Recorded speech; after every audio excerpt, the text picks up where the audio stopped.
The question is, when you leave, what will you be remembered for?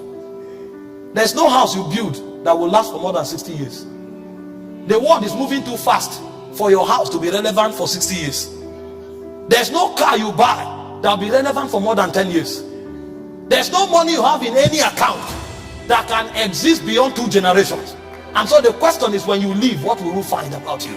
The only thing that can live with about you forever are the immortal things you pick from the presence of God. Because everybody who goes there carries something. Some goes there, they carry favor. Some go there, they carry wisdom. Some go there, they carry power. And so the things they establish because they went to the immortal realms, they become immortal forever on the face of the earth. And so a man who has not journeyed in intimacy with God, he is already forgotten. He's just using money to sustain his influence. Some people are struggling so hard to be relevant while they are yet alive.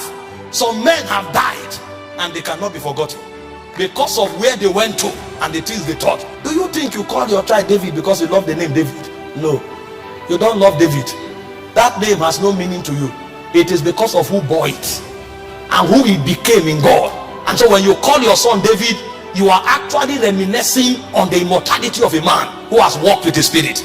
So men become eternally relevant because they walk with the Spirit. This is a man who wandered around with women, but suddenly he saw a spirit and he started walking with that spirit. And forever and ever, generations to come will be honored to name themselves after his order, because he has seen something that is eternal. Abraham was in the hall of the Chaldees until he encountered that spirit.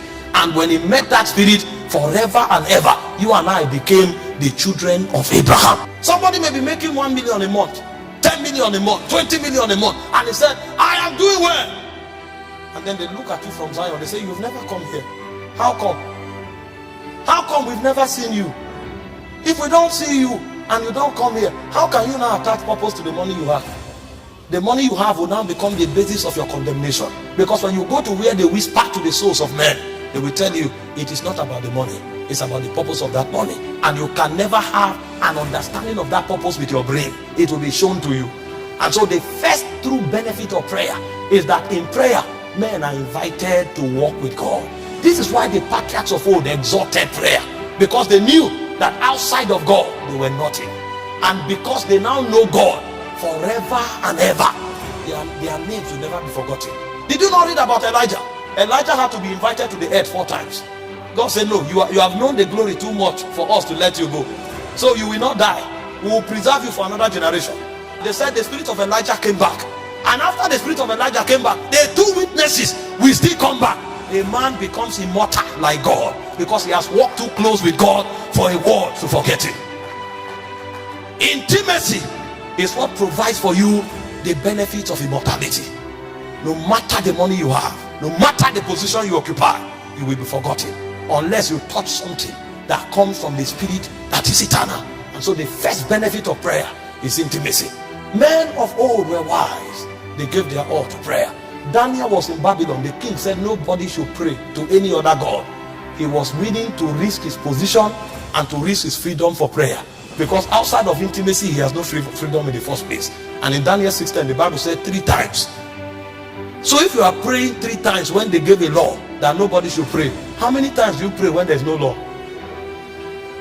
And he said 3 times the guy prayed facing Jerusalem. He was not afraid to be arrested. And when they arrested him, he didn't apologize. I'd rather be nothing with prayer than to be everything outside of prayer. Because with prayer I have God, outside of prayer I have nothing. These men knew these things and they were willing to give their lives for it. And so the first benefit of prayer is a walk with God. And the reason is simple. Your walk with God makes you immortal.